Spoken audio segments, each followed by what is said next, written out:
محافظ دستے کا کمانڈر خیمے میں آیا اور اطلاع دی کہ محافظ کچھ لڑکیوں اور آدمیوں کو ساتھ لائے ہیں۔ سلطان ایوبی باہر نکلے، ان کے 3 سالار بھی ساتھ تھے۔ باہر 5 آدمی کھڑے تھے جن کے لمبے چوغے دستاریں اور ڈیل ڈول بتا رہی تھی کہ تاجر ہیں اور سفر میں ہیں۔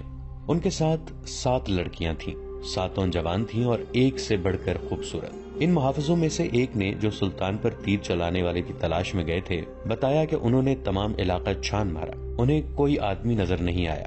دور پیچھے گئے تو یہ لوگ 3 اونٹوں کے ساتھ ڈیرا ڈالے ہوئے تھے۔ کیا ان کی تلاشی لی ہے؟ ایک سالار نے پوچھا۔ لی ہے، محافظ نے جواب دیا۔ یہ کہتے ہیں کہ یہ تاجر ہیں، ان کا سارا سامان کھلوا کر دیکھا ہے، جامع تلاشی بھی لی ہے، ان کے پاس ان خنجروں کے سوا کوئی ہتھیار نہیں۔ اس نے 5 خنجر سلطان ایوبی کے قدموں میں رکھ دیے۔ ہم مراکش کے تاجر ہیں، ایک تاجر نے کہا، سکندریہ تک جائیں گے۔ 2 روز گزرے، ہمارا قیام یہیں سے 10 کوس پیچھے تھا۔ پرسوں شام یہ لڑکیاں ہمارے پاس آئیں، ان کے کپڑے بھیگے ہوئے تھے۔ انہوں نے بتایا کہ یہ سسلی کی رہنے والی ہیں۔ انہیں عیسائی فوج کا ایک کماندار گھروں سے پکڑ کر ساتھ لایا اور ایک بحری جہاز میں جا سوار کیا۔ ان کے ماں باپ غریب ہیں، یہ کہتے ہیں کہ بے شمار جہاز اور کشتیاں چل پڑی۔ لڑکیوں والے جہاز میں چند اور کماندار قسم کے آدمی تھے اور ان کی فوج بھی تھی۔ وہ سب ان لڑکیوں کے ساتھ شراب پی کر عیش و عشرت کرتے رہے۔ اس ساحل کے قریب آئے تو جہازوں پر آگ کے گولے گرنے لگے، تمام لوگ جہاز سے سمندر میں کودنے لگے۔ ان لڑکیوں کو انہوں نے ایک کشتی میں بٹھا کر جہاز سے سمندر میں اتار دیا۔ یہ بتاتی ہیں کہ انہیں کشتیاں چلانی نہیں آتی تھیں۔ کشتی سمندر میں ڈولتی اور بھٹکتی رہی، پھر ایک روز خود ہی ساحل سے آ لگی۔ ہمارا قیام ساحل کے ساتھ تھا، یہ ہمارے پاس آ گئی، بہت ہی بری حالت میں تھی۔ ہم نے انہیں پناہ میں لے لیا، انہیں ہم دھدکار تو نہیں سکتے تھے۔ ہمیں کچھ سمجھ میں نہیں آ رہی تھی کہ ان کا کیا کریں۔ پیچھے پڑاؤ سے یہاں تک انہیں ساتھ لائے ہیں، یہ سوار آ گئے اور ہمارے سامان کی تلاشی لینے لگے۔ ہم نے ان سے تلاشی کی وجہ پوچھی تو انہوں نے بتایا کہ سلطان صلاح الدین امیر مصر کا حکم ہے۔ ہم نے ان کی منت سماجت کی کہ ہمیں اپنے سلطان کے حضور لے چلو، ہم عرض کریں گے کہ ان لڑکیوں کو اپنی پناہ میں لے لیں، ہم سفر میں ہیں، انہیں کہاں کہاں لیے پھریں گے۔ لڑکیوں سے پوچھا تو وہ سسلی کی زبان بول رہی تھیں، وہ ڈری ڈری سی لگتی تھیں۔ ان میں سے 2-3 اکٹھی ہی بولنے لگیں۔ صلاح الدین ایوبی نے تاجروں سے پوچھا کہ ان کی زبان کون سمجھتا ہے۔ ایک نے بتایا کہ صرف میں سمجھتا ہوں۔ یہ التجا کر رہی ہیں کہ سلطان انہیں پناہ میں لے لے۔ کہتی ہیں کہ ہم تاجروں کے قافلے کے ساتھ نہیں جائیں گی، کہیں ایسا نہ ہو کہ راستے میں ڈاکو ہمیں اٹھا کر لے جائیں۔ ادھر جنگ بھی ہو رہی ہے، ہر طرف عیسائیوں اور مسلمانوں کے سپاہی بھاگتے دوڑتے پھر رہے ہیں۔ ہمیں سپاہیوں سے بہت ڈر آتا ہے۔ ہمیں جب گھروں سے اٹھایا گیا تھا تو ہم سب کنواری تھیں۔ ان فوجیوں نے بحری جہاز میں ہمیں طوائفیں بنا رکھا ہے۔ ایک لڑکی نے کچھ کہا تو اس کی زبان جاننے والے تاجر نے سلطان ایوبی سے کہا، یہ کہتی ہے کہ ہمیں مسلمانوں کے بادشاہ تک پہنچا دو، ہو سکتا ہے اس کے دل میں رحم آ جائے۔ ایک اور لڑکی بول پڑی، اس کی آواز رندھائی ہوئی تھی۔ تاجر نے کہا، یہ کہتی ہے کہ ہمیں عیسائی سپاہیوں کے حوالے نہ کیا جائے، میں مسلمان ہو جاؤں گی بشرطے کہ کوئی اچھی حیثیت والا مسلمان میرے ساتھ شادی کر لے۔ 2-3 لڑکیاں پیچھے کھڑی منہ چھپانے کی کوشش کر رہی تھیں، ان کے چہروں پر گھبراہٹ تھی، بات کرتے شرماتی یا ڈرتی تھی۔ صلاح الدین ایوبی نے تاجر سے کہا، انہیں کہو کہ یہ عیسائیوں کے پاس نہیں جانا چاہتی، ہم انہیں اسلام قبول کرنے پر مجبور نہیں کر سکتے۔ یہ لڑکی جو کہہ رہی ہے کہ مسلمان ہو جائے گی بشرطے کہ کوئی مسلمان اس کے ساتھ شادی کر لے، اسے کہو کہ میں اس کی پیشکش قبول نہیں کر سکتا، کیونکہ یہ خوف اور مجبوری کے عالم میں اسلام قبول کرنا چاہتی ہے۔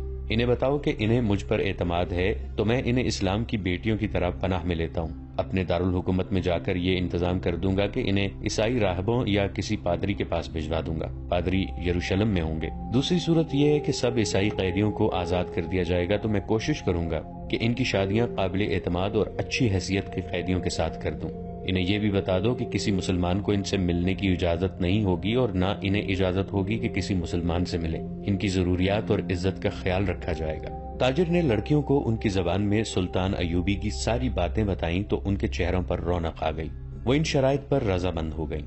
تاجر شکریہ ادا کر کے چلے گئے۔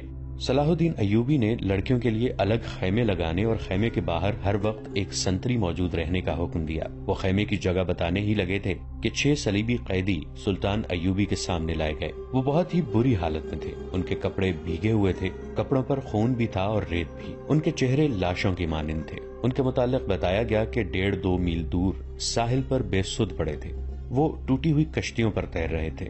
ایک دن کشتی پانی بھر جانے سے ڈوب گئی، یہ سب تیر کر ساحل تک پہنچے۔ کشتی میں 22 آدمی سوار ہوئے تھے، صرف یہ 6 زندہ بچے، ان سے چلا نہیں جاتا تھا۔ یہ صلیبی لشکر کے سپاہی تھے، یہ سب دھڑام سے بیٹھ گئے۔ ان میں سے ایک چہرے مہرے سے لگتا تھا کہ معمولی سپاہی نہیں ہے. وہ کراہ رہا تھا. اس کے کپڑوں پر خون کا ایک دھبا بھی نہ تھا، مگر زخمیوں سے زیادہ تکلیف میں معلوم ہوتا تھا. اس نے 7 لڑکیوں کو غور سے دیکھا اور پھر کراہنے لگا. یہ سلطان ایوبی کا حکم تھا کہ ہر ایک قیدی اسے دکھایا جائے. چونکہ قیدی ابھی تک سمندر سے بچ کر نکل ہی رہے تھے، اس لیے ہر ایک قیدی سلطان ایوبی کے سامنے لایا جاتا تھا. سلطان نے ان قیدیوں کو بھی دیکھا، کسی سے کوئی بات نہ کی، البتہ اس قیدی کو جو سب سے زیادہ کراہ رہا تھا اور جس کے جسم پر کوئی زخم بھی نہ تھا. سلطان نے غور سے دیکھا اور آہستہ سے اپنے سالاروں سے کہا، علی بن سفیان ابھی تک نہیں آیا. ان تمام قیدیوں سے جو اب تک ہمارے پاس آ چکے ہیں بہت کچھ پوچھنا ہے، ان سے معلومات لینی ہے. انہوں نے اس قیدی کی طرف دیکھ کر کہا، یہ آدمی کماندار معلوم ہوتا ہے، اسے نظر میں رکھنا اور جب علی بن سفیان آئے تو اسے کہنا کہ اس سے تفصیلی پوچھ گچھ کرے. معلوم ہوتا ہے اسے اندر کی چوٹیں آئی ہیں، شاید پسلیاں ٹوٹی ہوئی ہیں. انہیں فوراً زخمی قیدیوں کے خیموں میں پہنچا دو، انہیں کھلاؤ پلاؤ اور ان کی مرہم پٹی کرو. قیدیوں کو اس طرف لے جایا گیا جہاں صرف زخمی قیدیوں کے خیمے تھے. لڑکیاں انہیں جاتا دیکھتی رہیں، پھر ان لڑکیوں کو بھی لے گئے. فوج کے خیموں سے تھوڑی دور لڑکیوں کے لیے خیمہ نصب کیا جا رہا تھا. وہاں سے کوئی 100 قدم اور زخمی قیدیوں کے خیمے تھے. وہاں بھی ایک خیمہ گاڑا جا رہا تھا اور 6 نئے زخمی قیدی زمین پر لیٹے ہوئے تھے. لڑکیاں ان کی طرف دیکھ رہی تھیں. دونوں خیمے کھڑے ہو گئے. لڑکیاں اپنے خیمے میں چلی گئیں اور زخمیوں کو ان کے اپنے خیمے میں لے گئے. ایک سنتری لڑکیوں کے خیمے کے باہر کھڑا ہو گیا. لڑکیوں کے لیے کھانا آ گیا جو انہوں نے کھا لیا. پھر ایک لڑکی خیمے سے نکل کر اس خیمے کی طرف دیکھنے لگی جس میں نئے 6 زخمی قیدیوں کو لے گئے تھے. اس کے چہرے پر اب گھبراہٹ اور خوف کا کوئی تاثر نہیں تھا. سنتری نے اسے دیکھا اور اس نے سنتری کو دیکھا. لڑکی نے مسکرا کر اشارہ کیا کہ وہ زخمیوں کے خیمے کی طرف جانا چاہتی ہے. سنتری نے سر ہلا کر اسے روک دیا. لڑکیوں کو خیمے سے دور جانے یا کسی سے ملنے کی اجازت نہیں تھی. لڑکیوں اور 6 زخمیوں کے خیمے کے درمیان بہت سے درخت تھے. بائیں طرف مٹی کا ایک ٹیلا تھا جس پر جھاڑیاں تھیں. سورج غروب ہو گیا.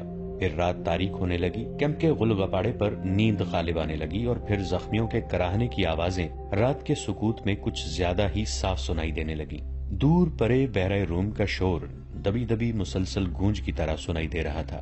صلاح الدین ایوبی کے اس جنگی کیمپ میں جاگنے والوں میں چند ایک سنتری تھے، یا وہ زخمی قیدی جنہیں زخم سونے نہیں دیتے تھے، یا صلاح الدین ایوبی کے خیمے کے اندر جہاں دن کا سامان تھا وہاں کسی کو نیند نہیں آئی تھی. سلطان ایوبی کے 3 سالار ان کے پاس بیٹھے تھے اور باہر محافظ دستہ بیدار تھا. سلطان ایوبی نے ایک بار پھر کہا، علی بن سفیان ابھی تک نہیں آیا. ان کے لہجے میں تشویش تھی. انہوں نے کہا، اس کا قاصد بھی نہیں آیا. اگر کوئی گڑبڑ ہوتی تو اطلاع آ چکی ہوتی. ایک سالار نے کہا، معلوم ہوتا ہے وہاں سب ٹھیک ہے، امید تو یہی رکھنی چاہیے.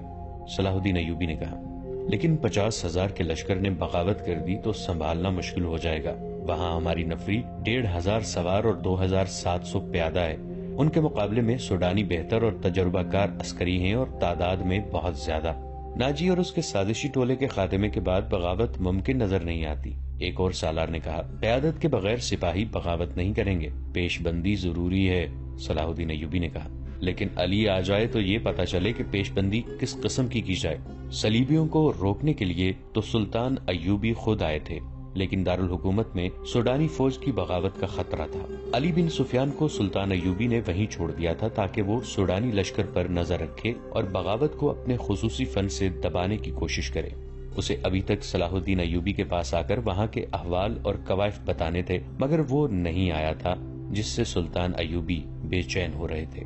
جب وہ اپنے سالاروں کے ساتھ قاہرہ کی صورتحال سے متعلق باتیں کر رہے تھے، ان کا تمام کیمپ گہری نیند سو چکا تھا، مگر وہ 7 لڑکیاں جاگ رہی تھیں جنہیں سلطان ایوبی نے پناہ میں لے لیا تھا. ایک بار سنتری نے خیمے کا پردہ اٹھا کر دیکھا، اندر دیا جل رہا تھا. پردہ ہٹتے ہی لڑکیاں خراٹے لینے لگی.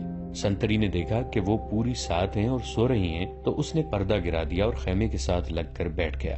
خیمے کے پردے کے ساتھ جو لڑکی تھی اس نے نیچے سے پردہ ذرا اوپر اٹھایا. پردہ آہستہ سے چھوڑ کر اس نے ساتھ والی کے کان میں کہا، بیٹھ گیا ہے. ساتھ والی نے اگلی لڑکی کے کان میں کہا، بیٹھ گیا ہے. اور اسی طرح کانوں کانوں یہ اطلاع 7 لڑکیوں تک پہنچ گئی کہ سنتری بیٹھ گیا ہے. ایک لڑکی جو خیمے کے دوسرے دروازے کے ساتھ تھی آہستہ سے اٹھ بیٹھی اور بستر سے نکل گئی. بستر زمین پر بچھے تھے. اس نے اوپر لینے والے کمبل اس طرح بستر پر ڈال دیے جیسے نیچے لڑکی لیٹی ہوئی ہے. وہ پاؤں پر سرکتی خیمے کے دروازے تک گئی. پردہ ہٹایا اور باہر نکل گئی۔ باقی 6 لڑکیوں نے آہستہ آہستہ خراٹے لینے شروع کر دیے۔ سنتری کو معلوم تھا کہ یہ سمندر سے بچ کر نکلی ہوئی پناہ گزین لڑکیاں ہیں، کوئی خطرناک قیدی تو نہیں۔ وہ بیٹھ کر اونگتا رہا۔ لڑکی دبے پاؤں ایسے رخ پر ٹیلے کی طرف چلی گئی جس رخ سے اس کے اور سنتری کے درمیان خیمہ حائل رہا۔ ٹیلے کے پاس پہنچ کر اس نے خیمے کا رخ کر لیا جس میں 6 نئے قیدی رکھے گئے تھے۔ رات تاریک تھی، وہاں کچھ درخت تھے۔ سنتری اب ادھر دیکھتا بھی تو اسے لڑکی نظر نہ آتی۔ لڑکی بیٹھ گئی اور پاؤں پر سرک سرک کر آگے بڑھنے لگی۔ آگے ریت کی ڈھیریاں سی تھیں، وہ ان کی اوٹ میں سرکتی ہوئی خیمے کے قریب پہنچی، مگر وہاں ایک سنتری ٹہل رہا تھا۔ لڑکی ایک ڈھیری کے پاس لیٹ گئی۔ سنتری اسے سیاہ سائے کی طرح نظر آ رہا تھا۔ اب وہ 2 سنتریوں کے درمیان تھی، ایک اس کے اپنے خیمے کا اور دوسرا زخمیوں کے خیمے کا۔ ڈر یہ تھا کہ زخمیوں کا سنتری اس طرف آ گیا تو وہ پکڑی جائے گی۔ بہت دیر انتظار کے بعد سنتری دوسرے زخمیوں کی طرف چلا گیا۔ لڑکی ہاتھوں اور گھٹنوں کے بل چلتی خیمے تک پہنچ گئی اور پردہ اٹھا کر اندر چلی گئی۔ اندر اندھیرا تھا، 2-3 زخمی آہستہ آہستہ کراہ رہے تھے۔ شاید ان میں سے کسی نے خیمے کا پردہ اٹھتا دیکھ لیا تھا۔ اس نے نحیف آواز میں پوچھا، کون ہے؟ لڑکی نے منہ سے شش کی لمبی آواز نکالی اور سرگوشی میں پوچھا، رابن کہاں ہے؟ اسے جواب ملا، ادھر سے تیسرا۔ لڑکی نے تیسرے آدمی کے پاؤں ہلائے تو آواز آئی، کون ہے؟ لڑکی نے جواب دیا، موبی۔ رابن اٹھ بیٹھا، ہاتھ لمبا کر کے لڑکی کو بازو سے پکڑا اور اسے اپنے بستر میں گھسیٹ لیا۔ اسے اپنے پاس بٹھایا اور کمبل ڈال دیا۔ سنتری نہ آئے، میرے ساتھ لگی رہو۔ اس نے لڑکی کو اپنے ساتھ لگا لیا اور کہا، میں اس اتفاق پر حیران ہو رہا ہوں کہ ہماری ملاقات ہو گئی ہے۔ یہ ایک معجزہ ہے جس سے ظاہر ہوتا ہے کہ خدائے یسوع مسیح کو ہماری کامیابی منظور ہے۔ ہم نے بہت بری شکست کھائی ہے لیکن یہ سب دھوکہ تھا۔ یہ وہی زخمی قیدی تھا جو دوسرے سے الگ تھلگ اور چہرے مہرے اور جسم جثے سے معمولی سپاہی نہیں بلکہ اعلیٰ رتبے کا لگتا تھا۔ صلاح الدین ایوبی نے بھی کہا تھا کہ یہ کوئی معمولی سپاہی نہیں، اس پر نظر رکھنا۔ علی بن سفیان اس سے تفتیش اور تحقیقات کرے گا۔ تم کتنے کچھ زخمی ہو؟ لڑکی نے اس سے پوچھا، کوئی ہڈی تو نہیں ٹوٹی؟ میں بالکل ٹھیک ہوں، رابن نے جواب دیا، خراش تک نہیں آئی۔ انہیں بتایا کہ اندر کی چوٹیں ہیں اور سینے کے اندر شدید درد ہے، لیکن میں بالکل تندرست ہوں۔ پھر یہاں کیوں آ گئے ہو؟ لڑکی نے پوچھا۔ میں نے بہت کوشش کی کہ مصر میں داخل ہو جاؤں اور سوڈانی لشکر تک پہنچ سکوں، لیکن ہر طرف اسلامی فوج پھیلی ہوئی ہے، کوئی راستہ نہیں ملا۔ ان 5 زخمیوں کو اکٹھا کیا، ان کے ساتھ زخمی بن کر یہاں آ گیا۔ اب فرار کی کوشش کروں گا جو ابھی ممکن نظر نہیں آتی۔ اس نے ذرا غصے سے کہا، مجھے 2 سوالوں کا جواب دو۔ ایوبی کو میں نے زندہ دیکھا ہے، کیوں؟ کیا تیر ختم ہو گئے تھے یا وہ حرام خور بزدل ہو گئے ہیں؟ اور دوسرا سوال یہ کہ تم 7 کی 7 لڑکیاں مسلمانوں کی قید میں کیوں آ گئیں؟ کیا وہ 5 مر گئے ہیں یا بھاگ گئے ہیں؟ وہ زندہ ہیں رابن، موبی نے کہا۔ تم کہتے ہو خدا یسوع مسیح کو ہماری کامیابی منظور ہے، لیکن میں یہ کہتی ہوں کہ ہمارا خدا ہمیں کسی گناہ کی سزا دے رہا ہے۔ صلاح الدین اس لیے زندہ ہے کہ تیر اس کے پاؤں کے درمیان ریت میں لگا تھا۔ کیا تیر کسی لڑکی نے چلایا تھا؟ رابن نے پوچھا۔ کرسٹوفر کہاں تھا؟ اسی نے چلایا تھا، مگر کرسٹوفر کا تیر خطا گیا؟ رابن نے حیرت سے تڑپ کر پوچھا۔ وہ کرسٹوفر جس کی تیر اندازی نے شاہ آگسٹس کو حیران کر دیا، اس کی ذاتی تلوار انعام میں لی تھی، یہاں آ کر اس کا نشانہ اتنا چوک گیا کہ 6 فٹ لمبا اور 3 فٹ چوڑا صلاح الدین اس کے تیر سے بچ گیا۔ بدبخت کے ہاتھ ڈر سے کانپ گئے ہوں گے، فاصلہ زیادہ تھا، موبی نے کہا۔ اور کرسٹوفر کہتا تھا کہ تیر کمان سے نکلنے ہی لگا تھا کہ کھلی ہوئی آنکھ میں مچھر پڑ گیا، اسی حالت میں اس کا تیر نکل گیا۔ پھر کیا ہوا؟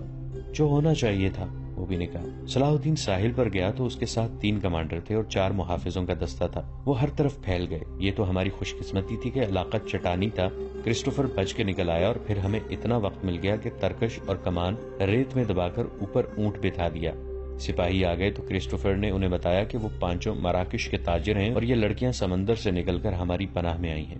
مسلمان سپاہیوں نے ہمارے سامان کی تلاشی لی، انہیں تجارتی سامان کے سوا کچھ نہیں ملا۔ وہ ہم سب کو سلطان ایوبی کے سامنے لے گئے۔ ہم نے یہ ظاہر کیا کہ ہم سسلی کی زبان کے سوا اور کوئی زبان نہیں جانتی۔ کرسٹوفر نے ایوبی سے کہا کہ وہ ہماری زبان جانتا ہے۔ ہم 7 لڑکیوں نے چہروں پر گھبراہٹ اور خوف پیدا کر لیا۔ موبی نے رابن کو وہ ساری باتیں بتائیں جو سلطان ایوبی کے ساتھ ہوئی تھی۔ یہ 7 لڑکیاں اور 5 آدمی جو مراکشی تاجروں کے بھیس میں تھے، حملے سے 2 روز پہلے ساحل پر اتارے گئے تھے۔ 5 آدمی صلیبیوں کے تجربہ کار جاسوس اور کمانڈو تھے اور لڑکیاں بھی جاسوس تھیں۔ جاسوسی کے علاوہ ان کے ذمے یہ کام بھی تھا کہ مسلمان سالاروں کو اپنے جال میں پھانسے۔ وہ خوبصورت تو تھی ہی، انہیں جاسوسی اور ذہنوں کی تخریب کاری کی خاص ٹریننگ دی گئی تھی۔ اس ٹریننگ میں اداکاری خاص طور پر شامل تھی۔ 5 مردوں کا یہ مشن تھا کہ صلاح الدین ایوبی کو ختم کرنا اور ناجی کے ساتھ رابطہ رکھنا۔ یہ لڑکیاں مصر کی زبان روانی سے بول سکتی تھیں، لیکن انہوں نے ظاہر نہیں ہونے دیا۔ رابن اس شعبے کا سربراہ، اسے ناجی تک پہنچنا تھا، مگر صلاح الدین ایوبی اور علی بن سفیان کی چال نے یہاں کے حالات کا رخ ہی الٹا کر دیا۔ کیا تم صلاح الدین کو جال میں نہیں پھانس سکتی؟ رابن نے پوچھا۔ ابھی تو یہاں پہلی رات ہے، موبی نے کہا۔ اس نے ہمارے متعلق جو فیصلہ دیا ہے، اگر وہ سچے دل سے دیا ہے تو اس کا مطلب یہ ہے کہ وہ مرد نہیں پتھر ہے۔ اگر اسے ہمارے ساتھ کوئی دلچسپی ہوتی تو کسی ایک لڑکی کو اپنے خیمے میں بلا لیتا۔ اسے قتل کرنا بھی آسان نہیں۔ وہ ایک ہی بار ساحل پر آیا تھا مگر تیر خطا گیا۔ وہ سالاروں اور محافظوں کے نرغے میں رہتا ہے۔ ادھر ایک سنتری ہمارے سر پر کھڑا ہے اور محافظوں کے پورے دستے نے صلاح الدین کے خیمے کو گھیر رکھا ہے۔ وہ پانچوں کہاں ہیں؟ رابن نے پوچھا۔ تھوڑی دور ہے، موبی نے جواب دیا۔ وہ ابھی یہی رہیں گی۔ سنو موبی، رابن نے کہا، اس شکست نے مجھے پاگل کر دیا ہے۔ میرے ضمیر پر اتنا بوجھ آ پڑا ہے جیسے اس شکست کی ذمہ داری مجھ پر عائد ہوتی ہے۔ صلیب پر ہاتھ رکھ کر حلف تو سب سے لیا گیا ہے، لیکن ایک سپاہی کے حلف میں اور میرے حلف میں زمین اور آسمان جتنا فرق ہے۔ میرے رتبے کو سامنے رکھو، میرے فرائض کو دیکھو۔ آدھی جنگ مجھے زمین کے نیچے سے اور پیٹھ کے پیچھے سے وار کر کے جیتنی تھی، مگر میں اور تم 7 اور وہ 5 اپنا فرض ادا نہیں کر سکے۔ مجھ سے یہ صلیب جواب مانگ رہی ہے۔ اس نے گلے میں ڈالی ہوئی صلیب ہاتھ میں لے کر کہا، میں اسے اپنے سینے سے جدا نہیں کر سکتا۔ اس نے موبی کے سینے پر ہاتھ پھیر کر اس کی صلیب ہاتھ میں لے لی اور کہا، تم اپنے ماں باپ کو دھوکہ دے سکتی ہو، اس صلیب سے آنکھیں نہیں چرا سکتی۔ اس نے جو فرض تمہیں سونپا ہے وہ پورا کرو۔ خدا نے جو تمہیں حسن دیا ہے وہ چٹانوں کو پھاڑ کر تمہیں راستہ دے دے گا۔ میں تمہیں پھر کہتا ہوں کہ ہماری اچانک اور غیر متوقع ملاقات اس بات کا ثبوت ہے کہ ہم کامیاب ہوں گے۔ ناظرین، آج کی قسط میں اتنا ہی۔ ہماری نئی ویڈیوز سے باخبر رہنے کے لیے ہمارے اس چینل کو سبسکرائب کر کے نیچے موجود بیل آئیکن کو ضرور پریس کیجیے گا۔ آپ سے ملاقات ہوگی نئی ویڈیو کے ساتھ، تب تک کے لیے ہمارا اور آپ کا اللہ نگہبان۔